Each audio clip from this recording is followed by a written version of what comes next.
नमस्कार दोस्तों, कैसे हैं आप सभी लोग। उम्मीद कर रहा हूं आप सभी लोग जहां पर भी होंगे बढ़िया होंगे और स्वस्थ होंगे। सरफेस एरिया एंड वॉल्यूम यानी कि पृष्ठीय क्षेत्रफल और आयतन का पहला प्रश्नावली हमारा है प्रश्नावली नंबर 13.1, एक्सरसाइज 13.1। बहुत ही सिंपल प्रश्नावली दी गई है, छोटी प्रश्नावली है। जिस प्रकार से हम क्षेत्रफल आपको समझाए थे, लट्टू आपको समझाए थे पिछले वाले वीडियो में, उसी के ऊपर हमारा ये क्वेश्चन बना है। ठीक है, हम आपको उस वाले वीडियो में भी समझाए थे। ठीक है, ताकि हम आपको हमेशा कहते हैं, बार बार कहते हैं कि आप वीडियो को 5 मिनट देखें या 10 मिनट देखें या पूरा देखें, लेकिन ध्यान से देखना। कोई भी चीज हो, हमारी भी वीडियोस नहीं हो, हमारी क्लासेस नहीं हो, कोई भी चीज आप कर रहे हैं, कम समय लगेगा उसमें चलेगा, लेकिन बिल्कुल मन लगा के करना। ठीक है, क्योंकि आगे आने वाले समय में आपको बहुत काम देगा। ठीक है, और जो लोग वीडियो को क्लिक करते हैं देखने के लिए कि चलिए हाँ इनका वीडियो एक बार देखा जाए, वो लोग शुरुआत में देखते हैं और चले जाते हैं, मतलब स्किप कर देते हैं। अगर वीडियो को शुरू से लेकर आखिर तक देखिए, तब आप अपना फीडबैक दीजिएगा, समझ में आया कि नहीं आया है, उसके बाद आप करेंगे। ठीक है, ऐसे वीडियो चालू करते हैं, आप देखते हैं 2 मिनट देखते हैं, उसके बाद स्किप कर देते हैं, ऐसा नहीं होता है। आप देखिए, पूरा वीडियो देखिए, समझिए, समझ में आएगा, अच्छा है तब भी आप बता दीजिएगा, अगर नहीं अच्छा है तब भी आप बता दीजिएगा, उसमें हम सुधार कर देंगे और भी बढ़िया तरीके से। ठीक है, वैसे अपने तरीके से पूरा कोशिश करते हैं कि वीडियो बढ़िया से बढ़िया आपको दें। ठीक है, अच्छे से अच्छे तरीके से आपको हम समझाएं। चलिए देखते हैं हमारा क्वेश्चन क्या बोल रहा है, हमसे क्या दिया गया है। बोल रहा है 2 घनों जिसमें से प्रत्येक घन का आयतन 64 सेंटीमीटर क्यूब दिया गया है। कितना है?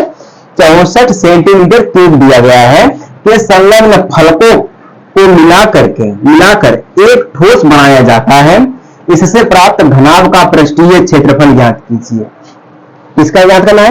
एक घनाभ का ज्ञात करना है। ठीक है, और यहाँ पे घन का आयतन कितना दिया गया है?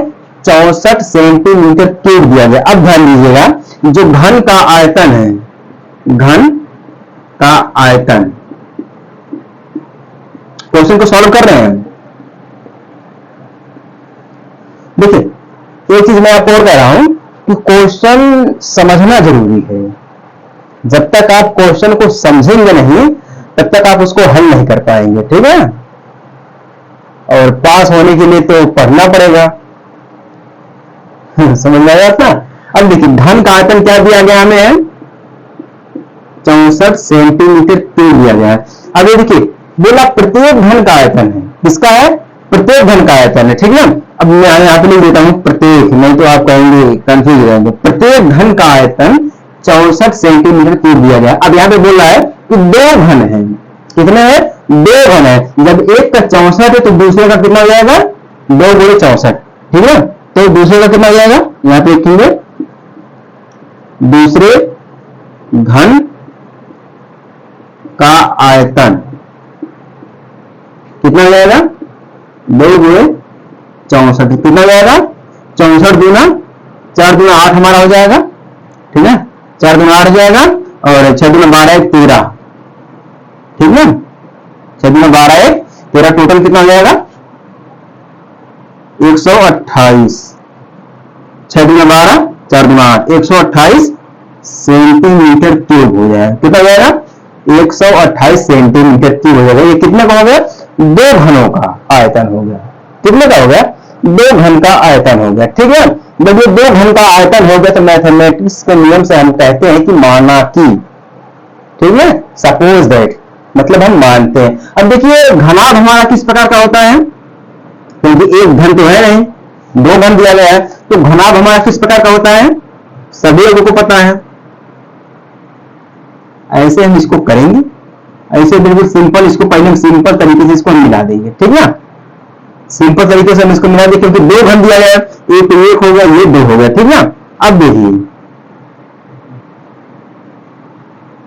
ये हमारा एक घन हो गया।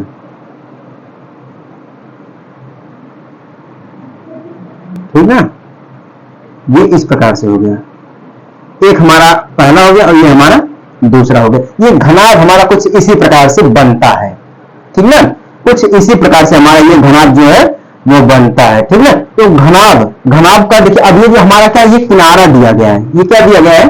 ये सब हमारे किनारे हैं। तो मान लीजिए घनाभ का किनारा, माना कि घनाभ का किनारा बराबर यक्स। क्या मान लिए हम?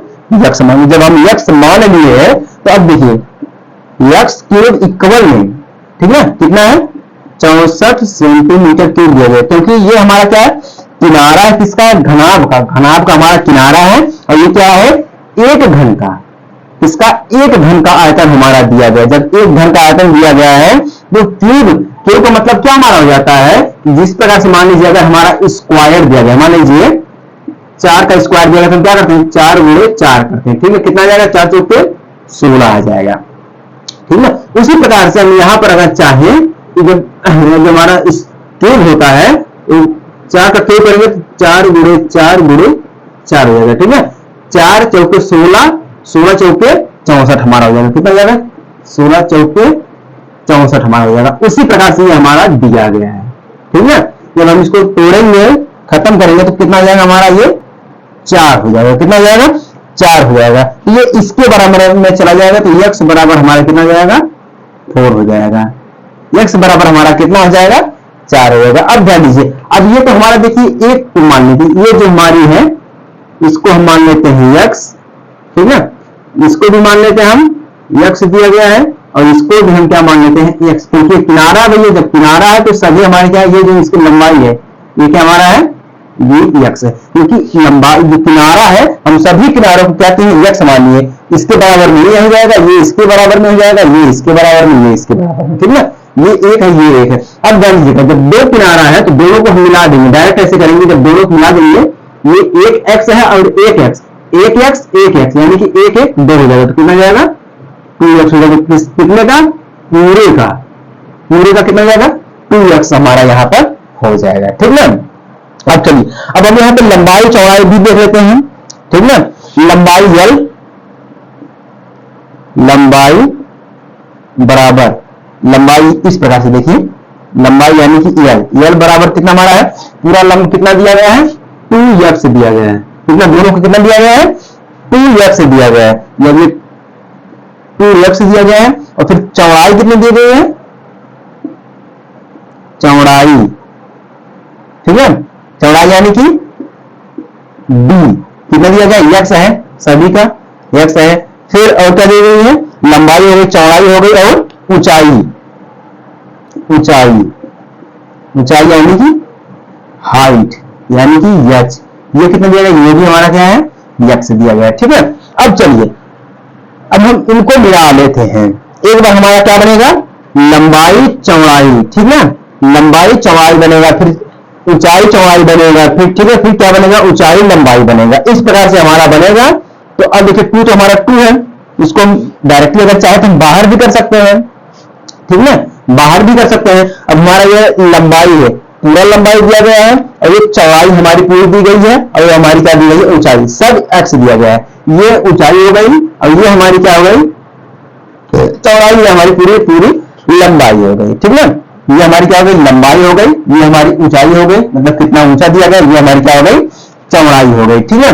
ऊंचाई को हमने क्या माना है? b माना है, ठीक है। और चौड़ाई को हमने क्या माना है? सॉरी, ऊंचाई को हमने h माना, हाइट। चौड़ाई हमारी क्या है? b दी गई है, और लंबाई l दी गई है। अब हम इनको मिलाएंगे एक बार। हम क्या करेंगे? जब हम इनको मिलाएंगे तो हमारा क्या यहां पर बनेगा? 2 को बाहर करेंगे, एल डी प्लस में हमारा लंबाई चौड़ाई क्या हो गया? लंबाई हो गया, चौड़ाई हो गया, फिर उसके बाद क्या हो जाएगा? लंबाई हो जाएगा, ऊंचाई हो जाएगा। क्या हो जाएगा? फिर चौड़ाई ऊंचाई, चौड़ाई ऊंचाई, यानी कि BH हो जाएगा। क्या हो जाएगा? एक बार में हमारा क्या हो जाएगा? BH हो जाएगा। जब हमारा ये BH हो जाएगा तो इस प्रकार से हम देखेंगे, ठीक है। फिर प्लस करेंगे हम लंबाई चौड़ाई प्लस में चौड़ाई ऊंचाई, फिर क्या हमारा हो जाएगा? लंबाई हो जाएगा, फिर ऊंचाई हो जाएगा। लंबाई ऊंचाई यानी कि LH क्या हो जाएगा? हमारा LH हो जाएगा, ठीक है। अब देखिए इनके मान के ऊपर हम इसको रखेंगे तब समझ में आएगा, ठीक है। जब इनके मान के ऊपर रखेंगे तब समझ में आएगा। 2 को हम 2 रख देते हैं, ठीक है।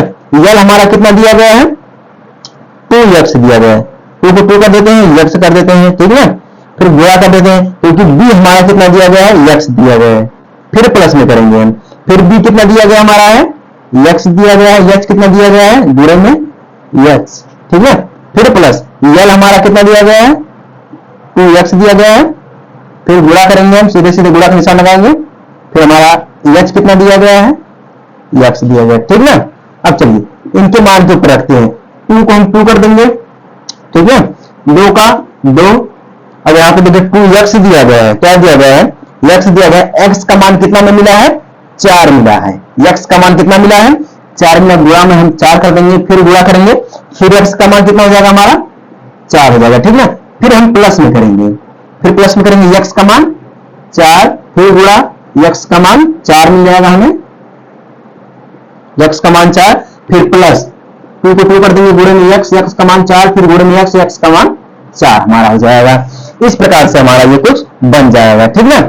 चलिए 2 को 2 कर देते हैं हम, 4 4 चौके 16, 16 दूना 32 हो जाएगा, प्लस में 4 4 दूना 4 चौके 16 हो जाएगा, प्लस में 2 चौके 8 8 चौके 32, कितना जाएगा, 32 हो जाएगा, ठीक है।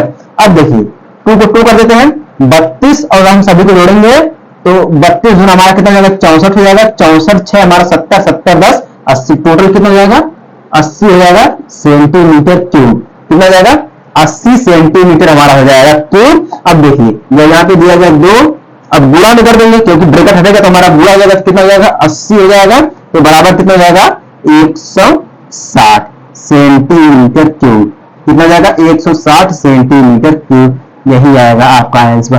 पूरा घनाभ का पृष्ठीय क्षेत्रफल कितना आ गया, ठीक ना, पूरे घनाभ का पृष्ठीय क्षेत्रफल कितना आ गया, 160 सेंटीमीटर क्यूब आ गया। किसी को कोई दिक्कत, अगर किसी को कोई दिक्कत है तो वीडियो को शुरू से लेकर जब आखिरी तक देखिएगा तब उसको समझ में आएगा कि हाँ ये किस प्रकार से सर हमको समझा रहे हैं, ठीक है। आप वीडियो को पूरा देखेंगे ही नहीं तो आपको समझ में कैसे आएगा कि हाँ इनके पढ़ाने का अंदाज कैसा है, ये कैसा पढ़ाते हैं। अगर आपको कोई दिक्कत हो रही है हमारे बात करने से या हमारे समझाने में तो आप हमें फीडबैक अपना दे सकते, कमेंट कर सकते कि हाँ आपके अंदर ये दिक्कत है, आप थोड़ा सुधार लीजिए, ठीक है। काफी सालों से मैं एक्सपीरियंस के साथ मैं पढ़ाते चला आ रहा हूं। अभी तो ऑनलाइन में मैं 2 साल से हूं, बाकी इससे पहले ऑफलाइन में था। मैं ऑफलाइन में ये समझाता था, 1.5-2 साल हो गए, मिला जुलाकर 3-4 साल लगभग में हमें हो गए टीचिंग करते करते, 4 साल लगभग में, ठीक है। तो हम अपने हिसाब से आपको अपना बेस्ट देने का प्रयास करते हैं। बाकी आप खुद बताइए अगर कोई दिक्कत है, ठीक है। आयतन हमारा हो गया 64 सेंटीमीटर क्यूब दिया गया है, दूसरे घन का हो गया, ठीक है। माना कि घनाभ का किनारा हम मानेंगे, जब तक हम किनारा को लेंगे नहीं तब तक हमारा यह हो नहीं पाएगा। एक्स क्यूब हमारा है, 4 चौके हमारा 16 हो जाएगा, तो 16 चौके हमारे 64 हो जाएगा, तो एक्स बराबर 4 हमारा आ गया, क्यूब क्यूब से कटेगा तो हमारा कितना आ जाएगा, एक्स बराबर 4 हो जाएगा। लंबाई चौड़ाई ले लिया हमने, ऊंचाई भी ले लिया, इन सभी को हम आपस में जोड़ करके गुणा करेंगे, घटाएंगे तो हमारा 160 सेंटीमीटर क्यूब आ जाएगा। यही हमारा है प्राप्त घनाभ का पृष्ठीय क्षेत्रफल। समझ में आई बात आपको? ये तो हमारा है पहला क्वेश्चन, बहुत ही सिंपल है। अगर आप अपने दिमाग का थोड़ा सा यूज करेंगे अधिक तब आपको समझ में आएगा। मैथमेटिक्स ऐसा नहीं कि सभी को समझ में आ जाए, इसमें सूत्र बैठाना पड़ता है, समझाना पड़ता है, ठीक है। चलिए उम्मीद करता हूं आपको समझ में आ गया होगा। अब हम बात करते हैं क्वेश्चन नंबर 2 की। क्वेश्चन नंबर 2 बहुत ही सिंपल क्वेश्चन ये भी दिया गया है, लेकिन अगर आप ध्यान से देखेंगे समझेंगे तब समझ में आएगा, ठीक है। क्योंकि क्लास 10 हमारा बहुत ही इंपॉर्टेंट क्लास है, ठीक ना। अगर हम इसमें निकलेंगे तब 12th में जाएंगे। यही हमारा जो है 10 और 12 यही मेन हमारा है। अगर हम इस एग्जाम को क्लियर कर ले गए तब तो फिर आगे चल के बढ़िया पोजीशन मिल जाएगी आपको, ठीक ना। देखिए क्वेश्चन क्या बोल रहा है, कोई बर्तन एक खोखले अर्धगोले के आकार का है जिसके ऊपर एक खोखला बेलन अध्यारोपित है। अध्यारोपित का मतलब क्या, रखा गया है, ठीक ना। अध्यारोपित का मतलब क्या होता है, रखा गया है, ठीक ना। अब क्या बोल रहा है, अर्धगोले का व्यास 14 सेंटीमीटर है और इस बर्तन की कुल ऊंचाई 13 सेंटीमीटर है। इस बर्तन का आंतरिक पृष्ठीय क्षेत्रफल ज्ञात कीजिए। पूरे बर्तन का आंतरिक पृष्ठीय क्षेत्रफल ज्ञात करना, ठीक ना। उसके लिए अब देखिए सॉल्व कर रहे हैं, आपको समझा दे रहे हैं। आपको हम समझाते भी हैं उसी साथ और उसी साथ हम क्वेश्चन को हल भी कराते, ताकि आपको ये ना लगे कि एक बार इसको समझे हैं फिर इसको समझेंगे, नहीं, उसी में आपको सब कुछ समझा देंगे, ठीक ना। देखिए यहां पे एक अर्धगोले का व्यास भी दिया गया है और टोटल ऊंचाई भी दी गई है बर्तन की, ठीक है, बर्तन की टोटल ऊंचाई भी दी गई है। मान लीजिए हमारे पास एक दिया गया है कोई बर्तन खोखले अर्धगोले का आकार का, ठीक ना, अर्धगोला मतलब आधा गोला, ये समझ लीजिए अर्धगोला मतलब हमारा ये क्या हो जाता है, आधा गोला। इस प्रकार का हमारा एक खोखला बर्तन दिया गया, ठीक ना, इसके अंदर कुछ नहीं है। अब क्या बोल रहा है, इसके ऊपर एक खोखला बेलनाकार, खोखला जो है वो भी खोखला बेलनाकार हमारा है, ये अर्धगोला है, ये बेलनाकार हमारा हो गया, ठीक ना, बेलनाकार।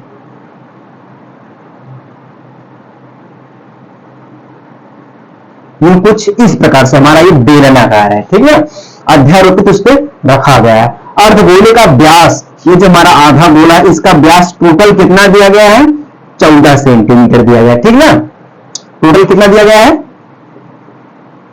14 सेंटीमीटर, ठीक ना। और इस बर्तन की कुल ऊंचाई, पूरे बर्तन की ऊंचाई कितनी दी गई है, 13 सेंटीमीटर, ठीक ना।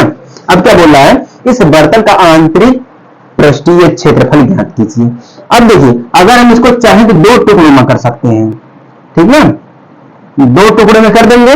जब दो टुकड़े में करने का मतलब क्या हो जाता है, एक हमारा ये 7 सेंटीमीटर हो जाएगा, एक हमारा ये 7 सेंटीमीटर, 7 सेंटीमीटर, ठीक ना।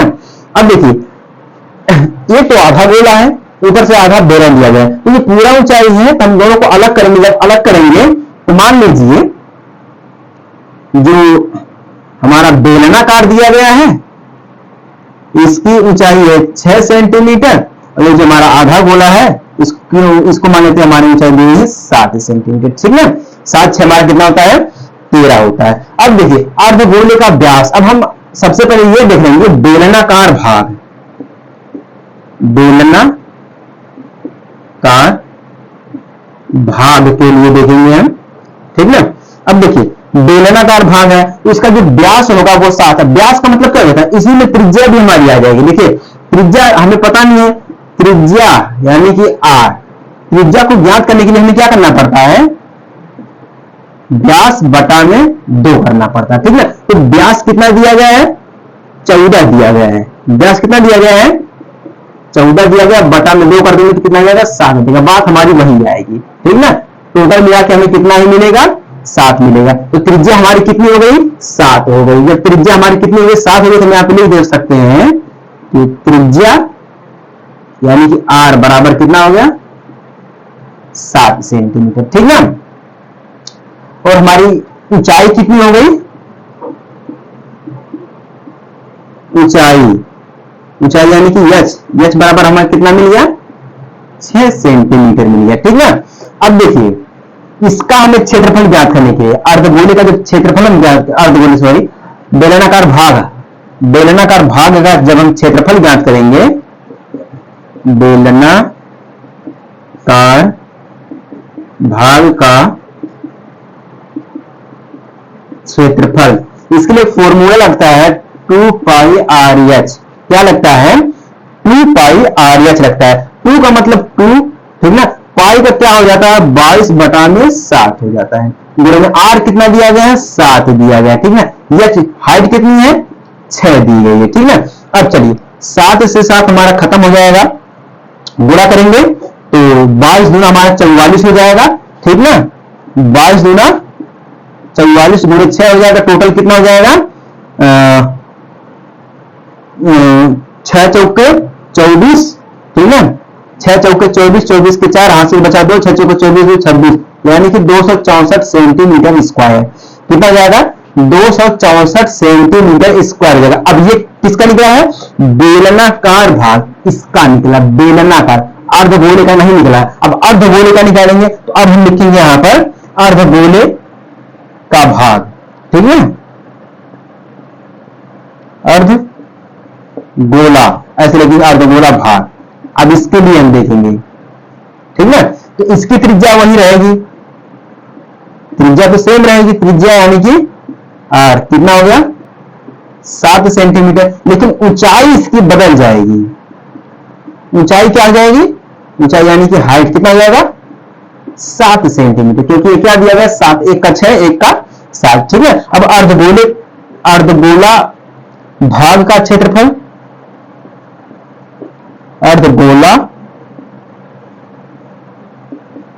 भाग का क्षेत्रफल 2 पाई आर एच, यही हमारा रहेगा 2 पाई आर एच यही रहेगा। तो हम यहां पर लिखेंगे 2 का 2 हो जाएगा, गुणे पाई का 22 बटा में हमारा हो जाएगा 7, गुणे आर हमारा 7 एच यानी कि 7, कितना दिया गया है 7 दिया गया। एक 7 से 7 कैंसिल, क्या हमारे पास बचेगा 22 गुना 44, गुणे में 7 हो जाएगा, ठीक ना। गुणे में क्या हमारा हो जाएगा 7 हो जाएगा, और 7 चौक हमारा कितना हो जाएगा टोटल देखेंगे, 7 का गुणा करेंगे 44 में, 7 चौक 28, 28 के 8 आ जाएगा, हासिल बचेगा 2, 7 चौक 28 2 30 यानी कि 308 सेंटीमीटर स्क्वायर, 308 सेंटीमीटर स्क्वायर हमारा आ गया। ये किसका है अर्धगोले भाग का, यानी कि इसका अर्धगोले भाग का क्षेत्रफल मिला है 308 सेंटीमीटर स्क्वायर, और बेलनाकार भाग का क्षेत्रफल हमें कितना मिला है 264 सेंटीमीटर स्क्वायर मिला है, ठीक है। अब हमें निकालना क्या है बर्तन का आंतरिक पृष्ठ, मतलब पूरे बर्तन का क्षेत्रफल हमें निकालना है, ठीक है। तो हम लिखेंगे यहां पर बर्तन का आंतरिक पृष्ठीय क्षेत्रफल, पृष्ठीय क्षेत्रफल। अब हम लिखेंगे तो क्या करेंगे हम दोनों को 264 प्लस 308, हम क्या करेंगे इनको जोड़ देंगे, इनको जोड़ देंगे। तो अब हम ये जोड़ेंगे तो कितना हमारा आ जाएगा टोटल 3 2 5, ठीक है। 64 में हम 6 जोड़ेंगे तो 70 हो जाएगा, ठीक है। 70 2 72 यानी कि कितना हमारा 572, कितना आ जाएगा 572 सेंटीमीटर स्क्वायर, कितना जाएगा 572 सेंटीमीटर स्क्वायर हो जाएगा, और यही आएगा आपका फाइनल आंसर। यही क्या आता है फाइनल आंसर है। किसी को कोई दिक्कत, अगर किसी को कोई दिक्कत है तो सीधे सीधे कमेंट कर सकता है। देखिए हमारे समझाने में अगर कहीं पर भी दिक्कत हो रही है आपको कि समझ में नहीं आ रहा है, या सर आप आगे नहीं बता रहे हैं या कैसे कर रहे हैं, जो कुछ भी है आप हमें सीधे सीधे बता सकते हैं, उसमें कोई दिक्कत वाली बात नहीं है। हम आपको फिर से समझाने का पूरा प्रयास करेंगे, ठीक है। हम आपसे कहते हैं कि हम आपको 1 नहीं 2 नहीं, आपको हम 10 बार बताएंगे, लेकिन आप समझने का प्रयास करेंगे तब आपको समझाएंगे, ठीक है ना। उम्मीद करता हूं आपको ये दूसरा क्वेश्चन भी समझ में आ गया होगा। चलिए हम बात करते हैं क्वेश्चन नंबर 3 की। क्वेश्चन नंबर 3 बिल्कुल देसी स्टाइल में है ये क्वेश्चन, ठीक है। गांव में कुआं होता है, कुएं में पानी होता है, चबूतरा होता है, ठीक है, उसी के ऊपर हमारा ये क्वेश्चन बना है।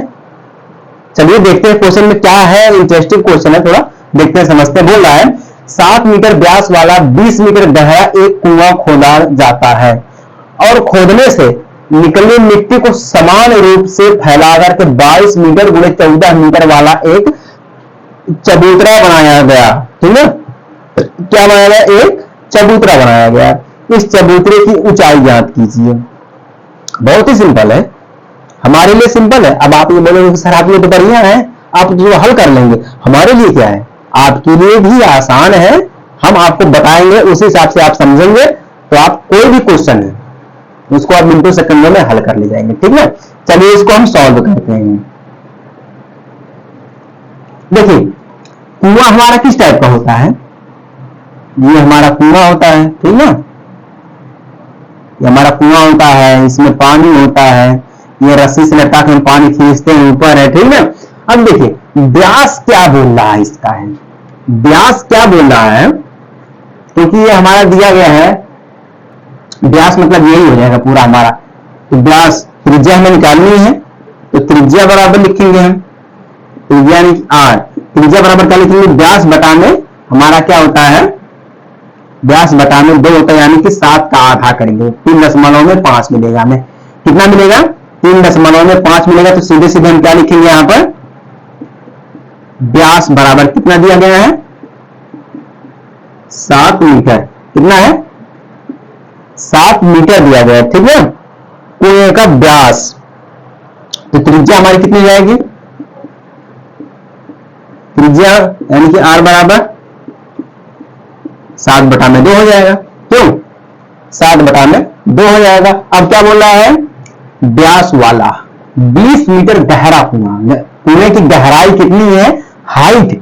कुएं की गहराई कितनी? हाइट। तो हम यहां पर लिखेंगे कुएं की गहराई, ठीक है, गहराई यानी कि हाइट, ऊंचाई कितनी है? 20 मीटर दिया गया है, ठीक है, 20 मीटर दिया गया है। अब हम यहां पे क्या निकालेंगे? बेलनाकार कुएं का आयतन, क्योंकि बेलनाकार है तो बेलनाकार ऐसे लिखेंगे, बेलनाकार कुएं का आयतन। क्या लिखेंगे? आयतन लिखेंगे पाई आर स्क्वायर एच। क्या है? पाई आर स्क्वायर एच, यही होता है। पाई का मान कितना है? 22/7 गुणे आर कितना दिया गया है? 7/2 गुणे आर स्क्वायर, तो 7/2 हो जाएगा, ठीक है, गुणे 20। क्यों गुणे 20? यानी कि हाइट कितना दी गई है इसकी? 20 दी गई है, ठीक है, 20 दी गई है। तो हम इसको डायरेक्ट काटेंगे तो 20 25 100, ठीक है। ये 5 चला जाएगा तो कितना बचेगा हमारे पास? 22 गुणे में, इससे खत्म हो जाएगा तो कितना बचेगा? 60 बचेगा, गुणे में 5 बचेगा, ठीक है, इतना बचेगा मीटर। अभी इसको हम ऐसे छोड़ देते हैं, ठीक है, इसको ऐसे हम छोड़ देंगे। अब क्या बोल रहा है कि निकले मिट्टी को समान रूप से फैला करके, समान यानी कि चौड़ाई हो गई या हमारी लंबाई हो गई, सॉरी ये लंबाई ये चौड़ाई हो गई, हाँ ठीक है, लंबाई चौड़ाई हो गई, लंबाई चौड़ाई मिट्टी, ठीक है। तो हम यहां पे क्या दिया गया है? मिट्टी जो निकाली गई है इसकी लंबाई, निकाली मिट्टी, निकली मिट्टी बराबर इसकी लंबाई, लंबाई कितना दिया गया है? यानी कि हाइट कितना लंबा है? यल, लंबाई कितना दिया गया है? 22 मीटर है, ठीक है, और चौड़ाई कितना दिया गया है? 14 मीटर, ठीक है, कितना है? 14 मीटर दिया गया। हमें निकालना क्या है? ऊंचाई निकालना, ऊंचाई ज्ञात करना है, ऊंचाई यानी कि हाइट, हाइट को ही हमें निकालना है। जब हाइट को निकालना है तो लंबाई कितना दिया गया है? 22 गुणे, फिर चौड़ाई 14 दिया गया है, फिर ऊंचाई निकालना, ऊंचाई हम यच मान लेते हैं, ऊंचाई हम क्या मान लेते हैं? यच मान लेते हैं। चलिए ठीक है, ऊंचाई हमारी क्या हो गई है? यच हो गई। अब चबूतरे की ऊंचाई निकालनी टोटल, ठीक है, तो इसके लिए हमें क्या करना पड़ेगा? जो बेलनाकार कुएं का आयतन है प्लस निकाली गई मिट्टी का जो हमें आयतन मिल रहा है, हम इन दोनों को क्या करेंगे? जोड़ेंगे आपस में, ठीक है। तो बेलनाकार ऐसे करेंगे हम, बेलनाकार कुएं का आयतन,